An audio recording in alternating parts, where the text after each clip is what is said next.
Huge win for us a couple days ago, and we're really excited about the opportunity and the challenge against Rangers. And you mentioned the challenge just early on here. Any thoughts about the matchup coming up and what to expect from another really good hockey team on the other side? Well, yeah, they're best team in the regular season, so it's going to be a big challenge. They have a lot of good offensive players and overall good lineup, so it's going to be a big challenge for us, but I think we're ready for that. What have you liked the most about the way you guys have been playing, and what got you through that 6-game series against Boston?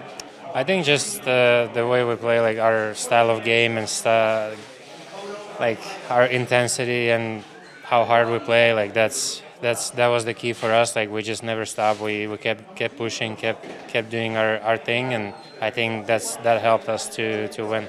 After such a hard-fought series, like you mentioned, how much does it help to have 4 or 5 days of rest and practice and stuff? It does, yeah. Of course, rest is a big thing here, like recovery and stuff. So we have really nice facilities here for that, and yeah, just can't wait to get going again. I know the focus is team first, team result, but to get honor second South Beach, what did that mean to get the honor, and was it smooth just being get the record? Of course, yeah, it feels amazing. Never take anything for granted. So obviously, really thankful. But again, like I'm playing in really good team, really good organization. The things are done right here, and obviously systems help a lot. And the players I'm playing with, without them, nothing would be possible. So. Like I gotta give credit to Rhino. I played with him whole year, and he helped me a lot with all that kind of stuff. He took a lot of faceoffs for me, and PK, power play, penalty, 5-on-5, like all those things. I pretty much spent my whole time with him on the ice. So big credit to him as well. And obviously, as a team, we've done a lot of good things. So that means a lot. You mentioned Rhino. He finished 4th in voting, 12 first-place votes. Just like you talked about, you've seen him up close all year. How have you kind of seen his defense grow since he's been here with the Panthers? I don't know how it was in Buffalo, but ever since he came here, he's been just one of those like perfect players that can do it all. He plays any situation on the ice. He takes faceoffs, big faceoffs, and power play, penalty kill. Like I said, 5-on-5. So he can do it all and at an elite level. So it's fun to play with that guy. You talked about the Rangers a little bit already, but just what have your thoughts from playing them on like their defensive pairings and Igor Shesterkin? Yeah, like I said, it's going to be a challenge. They won the regular season. They've been playing really well in playoffs, so it is a big challenge for us. But we just need to concentrate on ourselves and do and play our game as good as possible. Sounds like you guys have been here before. How much does experience, and they say until you get there you don't know what it is, but you guys have been there, so how different does it feel like not going into this? Yeah, I mean, experience, it helps a lot. And last year, it was last year, but if everyone like feels it was just few days ago, so we remember that really well. But again, we're playing against different team. We haven't faced them yet, so but the main thing is we need to be excited. We need to enjoy every single second of it, and I'm sure with this group we can do it. I was going to say that looked like the feeling out there today. It seemed like it was a pretty fun practice.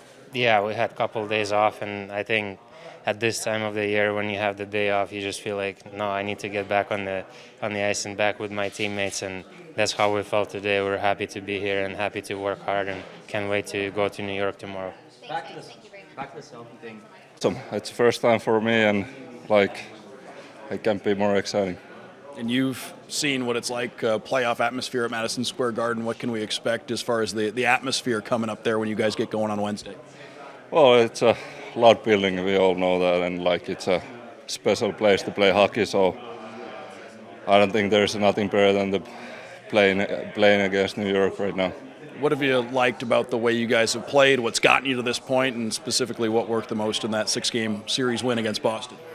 I think we're playing like tight games all around, all 5 guys, and like I think that's a key and being key the whole season. And we were patient with the puck and without the puck, and we get the job done like that. After the 6-game series with Boston, how much does this time off help you guys, and how do you balance getting rested while also staying fresh? Yeah, I don't think you need too much time off in the playoffs, and this like couple of days is perfect. Get the little rest and like get ready for the Wednesday. Niko, Barkov just won his second Selke trophy. Just as a defenseman, how impressive is what he does as a forward defensively? Yeah, it's very like I've been with a lot of good players at the same team, and I don't think I've never seen as good players as he is. So he deserves it for sure. And Rhino finished fourth. Just as a pair, what is it like to see them on the line together? How much easier do they make your life in the back end?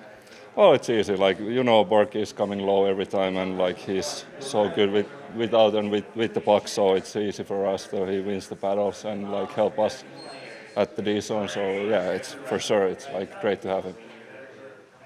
You said it's your first time in this situation, but how comfortable are the guys? Do you notice that the guys are? Because most of these guys have been here and done that. Yeah, for sure it helps. Like they went like a long run last year, and like everybody is hungry and like they know what it is, and you can ask if you need to ask. But like in the end, it's just a playoff series, and like we just need to focus our own game and don't think too much. You guys have been so good on the road in the playoffs. Now you're starting series on the road. What do you like about just being on the road with these guys? Obviously, you spend more time together, but in terms of how you guys prepare and how you guys execute, it seems like you guys are just really comfortable on the road. Yeah, like everybody is getting along very well, so it's always fun to go at the road, and I think we like to play like little underdog hockey, so I think that's a key. Thanks, Niko. Thank you. Never had a playoff series with them, and I think that's where most all the real memories and the drive are. Had a good friend play for them and win a Stanley Cup there. So my connection to the New York Rangers from that point was almost through Adam Graves and being a big Ranger fan when he was there. And then we'll create some new memories here in the next 2 weeks. Coach, as expected, Barkov won his second Selke trophy Yeah, wow. but Rhino finished fourth, 12 first-place votes. Just obviously they're great individually, but how much have you seen them kind of bring out the best in each other when they played together this year defensively? Yeah. To me, almost, that's not fair. Rarely do you talk about defensive chemistry.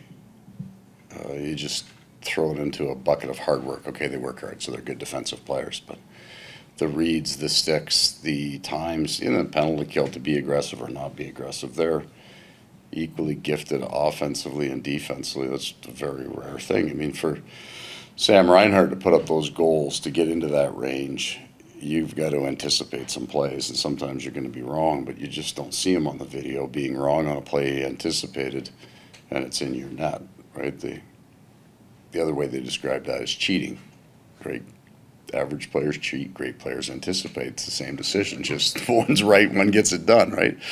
So there's none of that in either man's game, which is fantastic leadership from a coach's point of view. Like, you don't have to pull teeth to get your players to defend hard because they got to sit on the same bench as those two guys. I know how you are with talking about goalies, but how special, I mean, what makes Igor Shesterkin so special, and how good of a matchup is it in net between these two guys? Well, it's a great matchup. That's probably the only part of this I can answer. I don't know what makes goal. I'm not lying to you. I know body language. I know effective goaltenders on teams, maybe when to get a guy out, when not to. I have no idea why you would play goal ever. And then I have no idea what the hell you do, what you're thinking about in there. But there's some spectacular goalies from all over the world, and we'll see a matchup of two great ones. And it's a theme for our playoffs because Vasilevsky was very strong at certain points in that series. And geez, I think Swayman had a 9.55 at some point in our series. So, and you should though, right? You're going to get to 4 teams here in a few hours, and there's going to be some world-class players in all positions, and on our side we'll have 2 brilliant goaltenders. You guys, after such a hard-fought series against Boston, how useful is 5 days of rest and practice to kind of recuperate? Really good, because and we got 2 days in front of Game 6, which helped us too. So we've been able to, and then because it does go to Game 6, then the window on the other side's not too long. So we've actually been able to run the same 2-day structure on and off the ice going in. So it's kind of it's routine for us now. That real good jump there today. You know, almost you got to be careful like because they'll run today. You could go an hour hard here today, and they would have gone all of it. So we pulled them back a little bit, but they were good today. We know that there's no friends on the ice, but there are a lot of relationships in this series from the past. Everybody knows Vincent Trocheck, for instance, Bob and Brad and all that. But how do you yourself and Wheeler put that completely aside? I'm hoping he plays for him. Like, he's a hard-working man, and that injury, to come back from it to be good, he will have done everything he possibly can to get back. I think, especially if you've been here long enough, there's connections all over the place, other players on the Rangers that I've coached, and when you look around the other teams that are still in it, there's, you know, my best friend probably in hockey now is coaching one of the other teams. So I don't think it affects you even a bit. You don't even think about it. That puck drops, and that is so far from something that you would consider. You're not laying off hits on a guy because you go as hard as you can, as fast as you can to get off the ice. So I think it's great stories on the way in. I think it makes for a good handshake line, but I don't think it'll affect the series at all. And we've never asked, what's your relationship with Peter? It's obviously we warmed each other's seats for a while. I think he's got Mike Peck on his staff too. I had him in Toronto. So Peter and I went in and out. He came in after me, and Carolina came in out after him. Again, had Jake Trouba in Winnipeg. So there's a bunch of players there and staff that you know. And everybody's trying to do the same thing. We'll all respect that, right? Everybody's going to go flat out as hard as they can. Is there a relationship between you two, or no? Not more than hello and coaching. Like I'm not a big connector with guys. I'll talk to them sometimes when they come in, and there's some guys that you're close to that you'll text and talk hockey with, but I wouldn't say a close connection. No. You didn't leave a note in the office for him, and then one was enough. We each left notes for each other. The story is I left a note on the board the first time I got fired for him because it was a good bunch of guys, and somebody took a picture of it and made it out, and then he did the same for me when he came back. So I wanted to ask you about Barkov again. You talked about how he's the perfect guy to be the captain here. Also, how this team is more serious this year. How much does that come from him, or is it just part from him, or part of the group? Well, he got better this summer. So I can't notice that he was more casual last year. There's not an uptake in intensity. Like he's a great focus in what he's doing, but he came back faster, and so he's driving the play different. His game now is considerably different than it was a couple of years ago. But that is also a function of the team's game is completely different. So there's a line that when kids come into the league, they'll always say, I just got to go out and play my game, right? And no, you don't. You don't have a game. And then they get to a point where it becomes true. They understand the team game, and they have a game, and I just got to go out and play his game. What's great about Barkov is that he didn't settle on a game. He didn't decide at 26, this is who I am as a player, and there's no need to really add anything. I don't need to really improve it. He was a constant. But improvement isn't just these 5 things that I'm good at, I get better at. Like, great improvement is these 5 things are my core. I'm good at that, and I can add these 2. Right? And I become a different player, more well-rounded player. So he's more physical. He's just faster. He's always been conscientious defensively. Hence the Selkies, but he's more dynamic, I think, now offensively as well. Do you know how much weight he lost? I don't. That's the other goaltending in the weight room. Clearly, I stay out of that too. Paul, along those lines, I guess, how satisfying is it for you when you have a player like Anton Lundell and you see the progression, and then in a huge spot, obviously, you put him in the top 6 and he flourishes there to close out a series? Well, Bill Zito was the guy from day one championing Anton Lundell, and he had really, the year before, it was his first year in the league. He's a young man, and I think he was healthy scratched in the playoffs, so there's still lots to learn. It's just an example, and I just can hear Jim Rutherford being patient with young players, and it's not sometimes in the coach's interest. Like it's not even, it always is in the coach's interest, like, especially if you can develop into a special player, but really, He'd rather coach veteran guys that are men that you don't have to shape, right? That you don't have to, the amount of video that, and Tuomo Ruutu's been instrumental in that. But Bill was always, this guy can be the guy, and he is just in sections. He was a young man the first half of the season last year, learned, and the playoffs, though, for him were the key piece.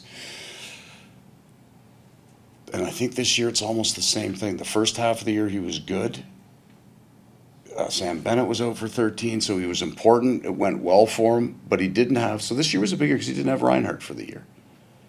And now he's kind of, the stage for those guys is how fast can you get him to drive a line, especially at center ice. And he can drive a line now. He didn't need Sam Reinhardt this year to be a real strong player for us. Now his point production was down. That's not even remotely a concern. He's going to score goals. He's going to score enough. It may not be what he gets paid for, his best asset, but he's going to be a good offensive player. Last two questions. State pride and Nice, JD. Nice, cutting it off. I'm just curious with Lundell. Did you see it? What Zito was pointing out back then? He's a young player, or not young, but he hadn't been successful. For sure. But I've also seen it in other players too, and it never comes to fruition. But you can see. One of the advantages that maybe at the time that we kind of come in, he's a very good defensive player. He reads the play in a version of Barkov. He's not out of position. He's not. The question would be the stuff that you can't know as a coach, how truly bad do they want to get better? And there are very mild-mannered men who are incredibly competitive, and they're hyper-wired guys on the ice that are pretty happy where they are, but puck drops and they're on a dog on a bone. You don't know that by their personalities. You have to kind of year over year. Okay, you came back a little fitter, a little harder. How much direction does it take for you to do hard things? You got to go get that puck, man. I got to tell you a guy 15 times, I may not get there, right? But credit to him, he's driven himself hard. That wasn't my question. I don't want to even use my question on that. I think that's against the rules. My question with Barkov, and you touched on a little, his personality. He's not the loudest personality in the room, and yet his game is pretty loud. And did you talk to him a lot? Does he talk to you a lot? No, we talked quite a bit more last year, I think, than we have this year. So I don't have anything to tell him other than how are you, how you doing, how's your body feeling. So we do talk, and he's the captain of the team. But what I'd like to think, and I believe that we all have a perception of what great leadership looks like. It's almost a caricature. It would be infallible person that's always right, take charge kind of guy up front, grab the room, lots of words. But that is just not real. It's not. I mean, for any one of these guys to be a leader, by far the most important is they allow their own personality to be what drives them. You can't change how you're wired. So he's figured out over the last 2 years how to be Barkov, not feel necessarily the pressure to reach out to a different style of leadership, but become very good at his own. So he's a gamer, and he comes out and he performs. And what he's done this year is he's sensed what our team needed in games, and that's kind of that vision of a leader. What's wrong? What do we need? How do I make this better? And not just I go out and play my game. I go out and play the game that I'm capable, but I play the game the team needs me to play. And I find him in that for sure, right? He's a leader. That game 6 that he played was incredibly impressive. Even more so when I went back and watched it on video. Like it was really well done. Going back to last year, obviously this team was so successful, starting series on the road. Now you're doing that again here in the ECF. We talked about how your game doesn't change at all, but it's in terms of the flights, the buses, just being close together to start a series. Yeah. What's the benefit of that? Well, it works for us because these guys like hanging out with each other, right? So it's a good place. I do believe in a routine. Like you want to be able to not be distracted by things. So when unusual things happen over the course of your day, you get a fire alarm, the bus doesn't show up. It doesn't phase you a whole lot. But other than that, we are hyper routined in how we travel, the time we leave, all that kind of stuff. So there's a nice order to kind of your day. When you leave town, your day gets very, very ordered, right? You're not going anywhere until the bus gets there, but everything sections off, and then you can just focus. These guys get along great and have long before I got here. They're and you know what it's like traveling. It's a good time. Like everybody's in a good mood, especially in the playoffs. So getting on the road is nice. I don't feel any more comfortable going on the road. If you were asking me, I'd take 7 home games all day long. But our road game isn't something that we fear.